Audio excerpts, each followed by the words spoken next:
também o copiloto, eu não sei se é a palavra correta, mas o copiloto, como é que também até onde ele vai como copiloto, depois ele vira o comandante da aeronave, como é que funciona mais ou menos isso? Vamos dizer assim, então você está no esquadrão, você vai para outro esquadrão, você tem outra aeronave, você se torna um 2P. Aluno, 2P, 1P, comandante da aeronave, né? Para a parte da nossa administração, assim como em todas as forças, a pessoa não vai só ser do setor operativo, ela vai ter a tua parte administrativa. Né? Então, a nossa, digamos ali, como o Exército fala, a nossa mochila ela é mais pesada, você vai estar trabalhando com a parte administrativa. Nós somos formados também nessa parte da administração pública pela academia, fazemos especializações, pós-graduações, né? Alguns têm a oportunidade de fazer mestrado e doutorado, e, naturalmente, nós temos que entender que, a partir de um determinado ponto da carreira, você vai ter que deixar as outras pessoas participarem do voo, que são as pessoas mais jovens, os tenentes. Você está indo a major, tenente-coronel, você é um comandante de esquadrão, você é um comandante de base, então vai voar quase que esporadicamente, né? Alguma instrução, vai dar alguma instrução, alguma coisa. Mas, realmente, ali, a partir de major, que seria o posto de oficial, o primeiro posto de oficial superior, semelhante ao corveta na Marinha, realmente aí os voos já começam a ficar escassos, somente os majores dos esquadrões é que vão estar voando. E você acaba pegando muitas funções administrativas, né? Então, com a experiência que você já teve, recebe a instrução, os estudos, você vai trabalhando essa parte administrativa que você tem que manter a Força Aérea voando para que os outros possam voar, né? Eu tenho uma pergunta, cara. Eu preciso fazer. É muito leiga, mas eu preciso fazer. É só um momento, cara. Manda. Eu vou. Eu nunca fui de helicóptero. Certo. Nunca fui de helicóptero. Helicóptero tem turbulência também ou não? Sim, tem. Tem ali aquelas... Então, o que acontece? É um fenômeno físico, né? De acordo com variação de massa de ar, né? Variação de massa de ar, da temperatura. Claro que você vai ter, então, se estiver voando alto, como hoje os helicópteros, muitos dos helicópteros a gente tem voo numa altitude boa, a gente chama de voo por instrumento, em determinados níveis de voo, você não vai sofrer com isso. Vai sofrer a turbulência, claro, quando você pegar uma tempestade, uma chuva, vai ter. Agora, numa situação mais baixa, que a gente fala que é 5.000 pés, ali, uma situação confortável, chega meio-dia, você pega as bolhas de ar e fica pulando ali como se estivesse ali num cavalo. E seria igual, assim, tem essas ondulações, assim, É um pouquinho mais. Igual um avião, assim. Exatamente, porque é um pouquinho mais. Eu até entendo, por exemplo, o avião, porque ele está a 800 km por hora, e aí tem essas mudanças de temperatura, de massas, de densidade do ar, e ele impacta. Mas o helicóptero ele voa uma velocidade menor que um avião. Mas por isso que impacta mais. Não, mas é que é igual você passa num buraco a 5 km por hora e passa num buraco a 10. Pois é, a 10 você sente muito mais. A 100 você passa quase por cima dele, assim. Quase que não. Faz sentido. Mas, porque, assim, mas é que impacta, ao mesmo tempo, uma intensidade maior, né?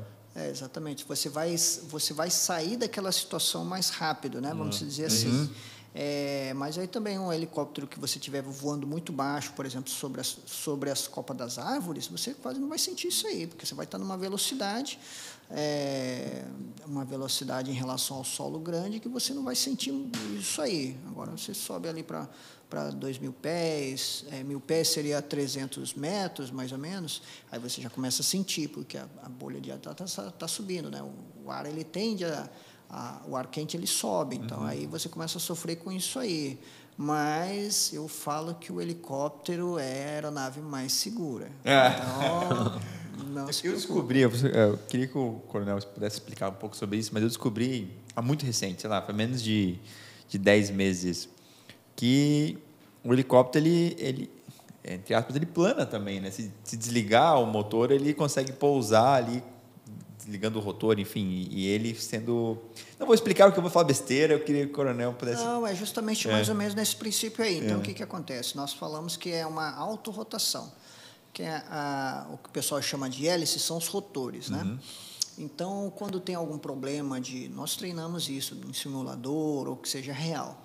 Então, quando tem um problema do motor, ou o motor apaga ou tem que cortar, você desacopla o motor, então tem alguns mecanismos, ele desacopla e Deixa aquilo rodar ali vazio ali, né? continua girando, né, com a parte dinâmica. Então você aproveita aquela sustentação e você começa a descer. Existe um ângulo da pá, que tem um estudo para isso, em que isso é transmitido para a gente em termos de velocidade, então você vai tendo uma razão de afundamento, que a gente fala, você começa a descer controladamente com uma determinada velocidade. Então você vai fazer uma rampa para manter aquela velocidade e você vai ter aquela sustentação. Então é semelhante ao paraquedas, então você começa a descer com aquilo ali. E aí no final, quando vai para pouso, que você tem que trocar a parte gravitacional, né, essa energia, para você conseguir pousar. Então você vai meio que frear o lá no helicóptero. final, né? Dá para fazer, mas para isso tem que ter muito treinamento, muita calma e a técnica correta, né? Quantas horas de voo um aviador pode esperar ter durante a vida dele toda? Pô, se ele for para helicóptero, em média, assim, ele vai ter mais ou menos tantas horas de voo. Se ele for para caça, ele vai ter tantas. Se ele for para logística, ele vai ter tanto. Legal, bacana, é uma pergunta interessante. Isso aí vai depender de projeto e de aviação, como a gente tem comentado, né? É diferente um pouquinho da aviação civil. Então, a aviação civil, um piloto ele vai ter 7.000, 10.000 horas de voo, 20.000 horas. A aviação militar é diferente, como eu falei. Existem as missões. Então, tem missão que você vai fazer 10 minutos. Tem missão que você tem um envolvimento de 2 horas de voo, né? Você estuda, projeta tudo aquilo ali em 2, 3 dias e faz 1 hora de voo. Então, é uma quantidade reduzida. Então, uma média do piloto de helicóptero vai voar entre 1.500 e 2.000 horas ali no máximo, hoje, né? Devido aos projetos que tem muita tecnologia embarcada, um custo muito alto. A aeronave, basicamente, ela cumpre uma gama de missões maiores, então você voa menos hoje. A aviação de caça também permanece a mesma coisa. As missões são reduzidas ou as missões não são de transporte de pessoas e administrativas, são missões de combate, de patrulhamento de fronteira, então não são todas as missões que a pessoa vai realizar, então tem uma hora reduzida. E a aviação de transporte, como é transporte longas distâncias, transporta muita carga, né, os órgãos aí para o Ministério da Saúde, transporta pessoas, tem uma quantidade de horas maior, que a pessoa vai ultrapassar seus 3.000 horas de voo na carreira fácil, né? Voa bastante. Quem voa intercontinental, que são as grandes aeronaves, o pessoal aí tem oportunidade de fazer muitas horas de voo, conhecer muitos países, né? Então é muito bacana, é interessante. O pessoal do KC-390, o pessoal da aviação de reabastecimento, o pessoal do grupo de transporte especial que transporta as autoridades, então eles fazem bastante horas de voo, sim.